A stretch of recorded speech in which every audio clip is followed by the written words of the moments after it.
Okay, I'm going to narrate chapter 2 of Little Women for the Chillbooks YouTube channel. I'm going to go ahead and start recording with Audacity.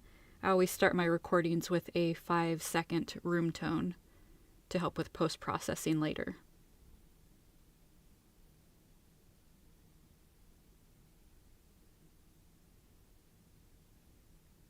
Okay, there's my 5 seconds of room tone. All right, let's go. Chapter 2, A Merry Christmas. Jo was the first to wake in the gray dawn of Christmas morning.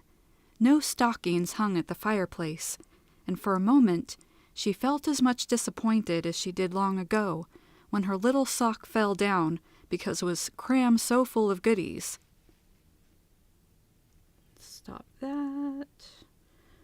I messed up a little bit. When her little sock fell down.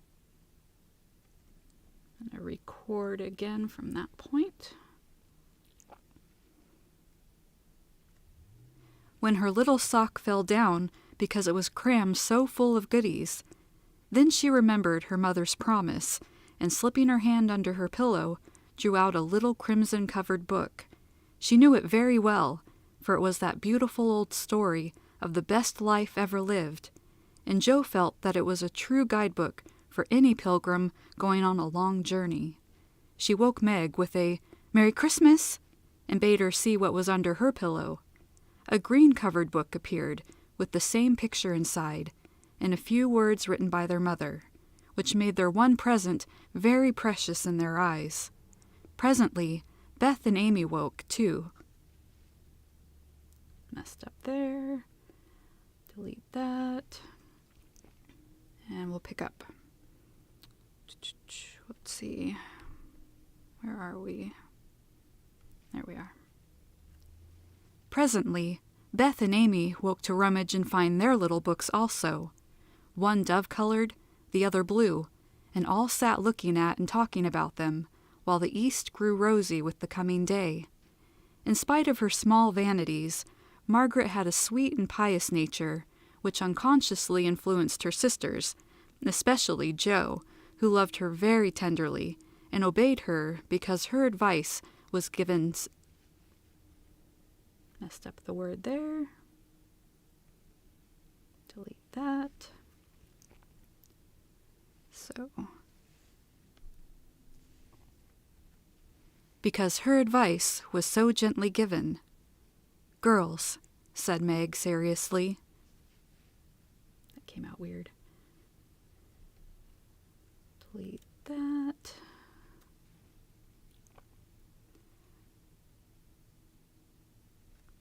Said Meg seriously, looking from the tumbled head. Getting all tongue-tied today. Delete that. Looking from the tumbled head beside her. Okay. Looking from the tumbled head beside her to the...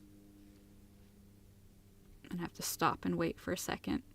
I can hear an airplane overhead.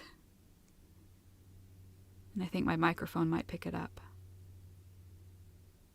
Actually, looking at my sound bar, my microphone isn't picking it up. Okay, I'll keep going. Where am I? Lost my place.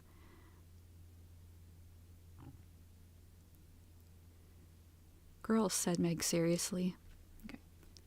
Looking from the tumbled head beside her to the two little night-capped ones in the room beyond. "Mother wants us to read and love and mind these books, and we must begin at once.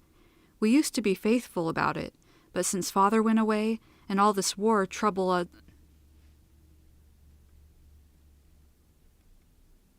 And this is how frequently I mess up in a narration.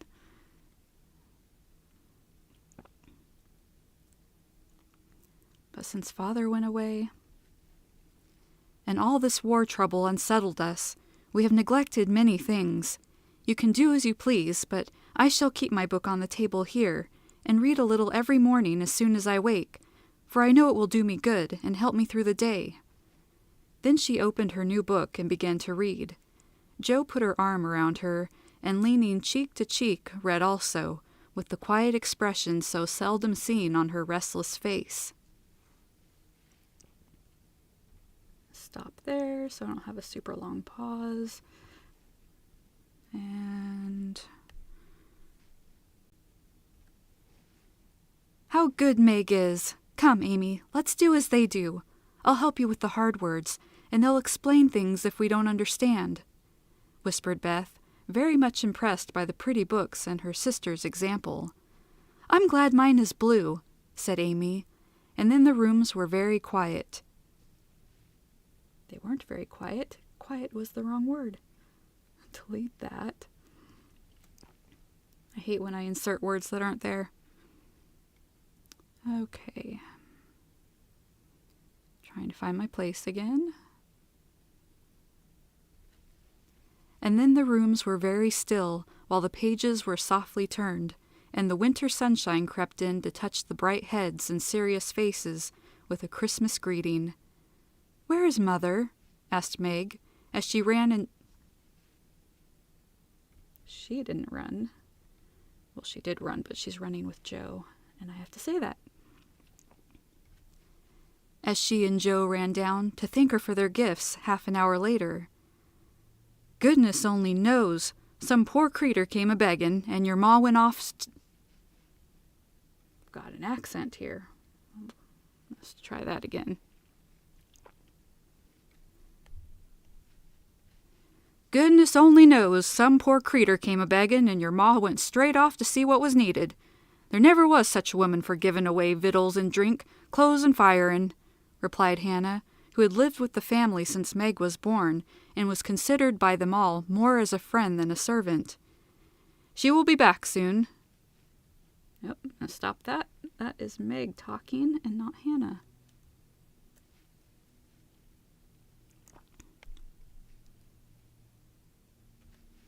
"She will be back soon, I think, so fry your cakes and have everything ready," said Meg, looking over the presents, which were collected in a basket and kept under the sofa, ready to be produced at the proper time. "Why, where is Amy's bottle?"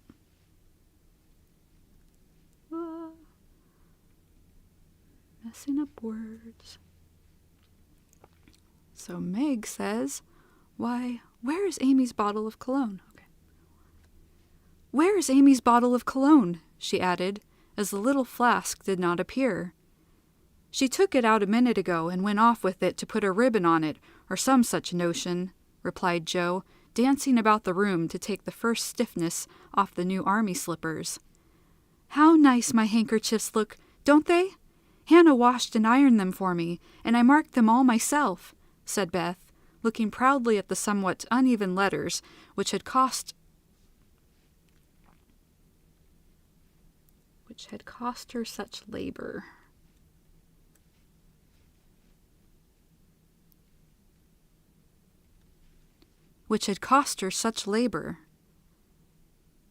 "Bless the child, she's gone and put Mother on them instead of M. March. How funny," cried Joe, taking one up. "Isn't that right? I thought it was better to do it so, because Meg's initials are M.M., and I don't want anyone else to use these but Marmee," said Beth, looking troubled. "It's all right, dear, and a very pretty idea. Quite sensible, too, for no one can ever mistake now. It will please her very much, I know," said Meg, with a frown for Joe and a smile for Beth. Take a pause there for a minute. It's kind of interesting narrating in a form of speaking that we don't really speak anymore. "There's Mother! Hide the basket, quick!" cried Joe, as a door slammed and steps sounded in the hall. Amy came in hastily and looked rather abashed when she saw her sisters all waiting for her. "Where have you been? And what are you hiding behind you?" asked Meg, surprised to see, by her hood and cloak, that lazy Amy had been out so early. "Don't laugh at me, Joe. I didn't mean anyone should know."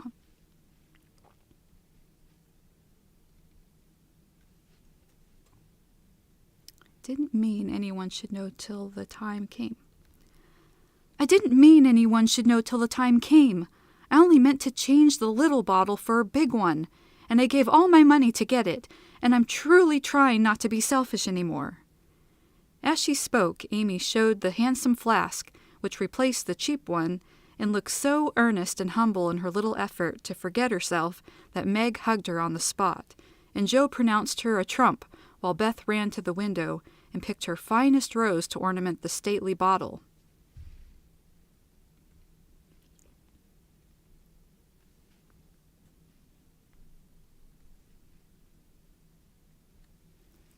"You see, I felt ashamed of my present after reading and talking about being good this morning, so I ran round the corner and changed it the minute I was up, and I'm so glad, for mine is the handsomest now." Another bang of the street door sent the basket under the sofa, and the girls to the table, eager for breakfast. "Merry Christmas, Marmee! Many of them! Thank you for our books. We read some, and mean to every day," they all cried in chorus.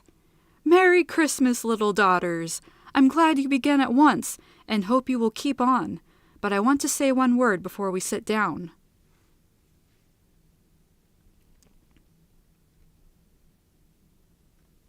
Take a little pause there.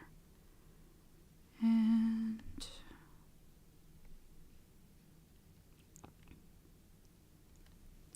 not far away from here lies a poor woman with a little newborn baby. 6 children are huddled into one bed to keep from freezing, for they have no fire. There's nothing to eat over there, and the oldest boy came to tell me they were suffering hunger and cold. My girls, will you give them your breakfast as a Christmas present?" They were all unusually hungry, having waited nearly an hour, and for a minute no one spoke. Only a minute, for Joe exclaimed impetuously, "I'm so glad you came before we began." "May I go and help carry the things to the poor little children?" asked Beth eagerly. "I shall take the cream and the muffins," added Amy, heroically giving up the article she most liked. Re-record that sentence. I ended it a bit harsh. Let's see. Heroically giving up the article she most liked. Meg was already covering the buckwheats and piling the bread into one big plate. "I thought you'd do it," said Mrs. March, smiling as if satisfied. "You shall all—" Blah. Getting tongue-tied again.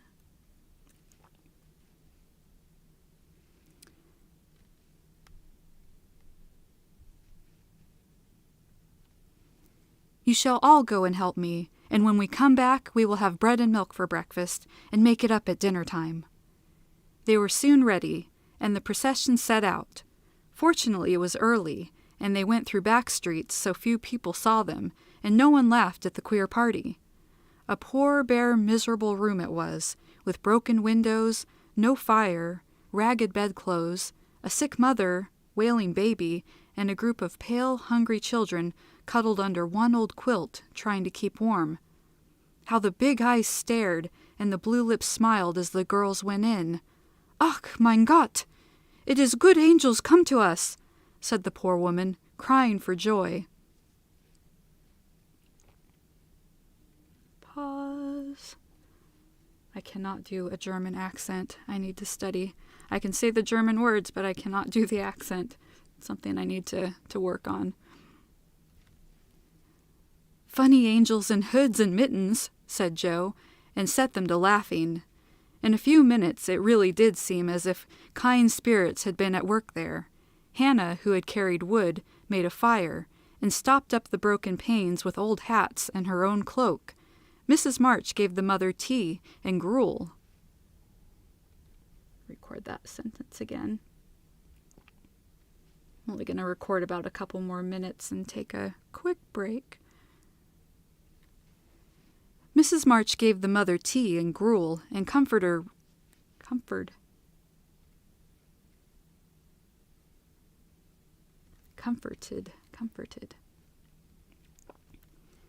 Mrs. March gave the mother tea and gruel and comforted her with promises of help, while she dressed the little baby as tenderly as if it had been her own.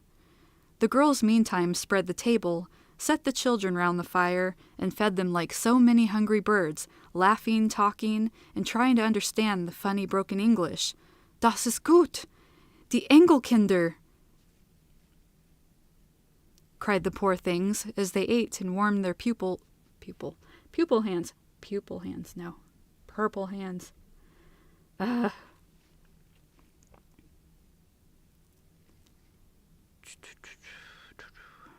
Where am I?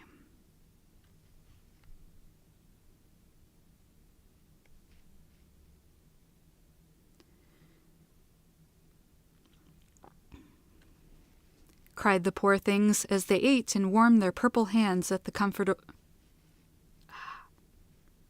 Tripping over my tongue. Cried the poor things as they ate and warmed their purple hands at the comfortable blaze. The girls had never been called angel children before, and thought it very agreeable, especially Jo, who had been considered a Sancho ever since she was born. That was a very happy breakfast, though they didn't get any of it, and when they went away, leaving comfort behind, I think there was not in all the city 4 merrier people than the hungry little girls who gave away their breakfasts and contented themselves. Sometimes I can't just seem to get a word out. Let's see. Away with their breakfasts. And contented themselves with bread and milk on Christmas morning. That's loving our neighbor better than ourselves, and I like it, said Meg, as they set out their presents while their mother was upstairs collecting clothes for the poor Hummels. Not a very splendid show, but there was a great deal of love done up in the few little bundles, in the tall vase of red roses, white chrysanthemums. Definitely gonna have to take a break here in a minute. Stumbling too much.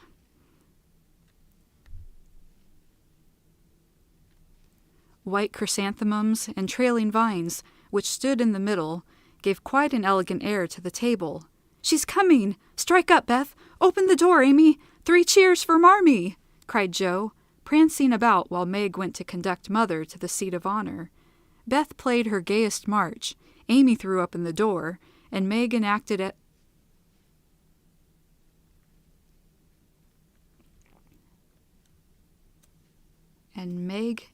escort. And Meg enacted escort with great dignity. Mrs. March with... I keep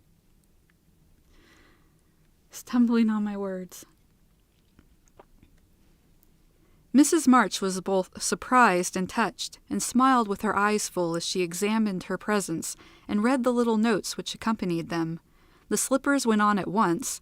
A new handkerchief was slipped into her pocket, well scented with Amy's cologne. The rose fastened... Left out a word. The rose was fastened.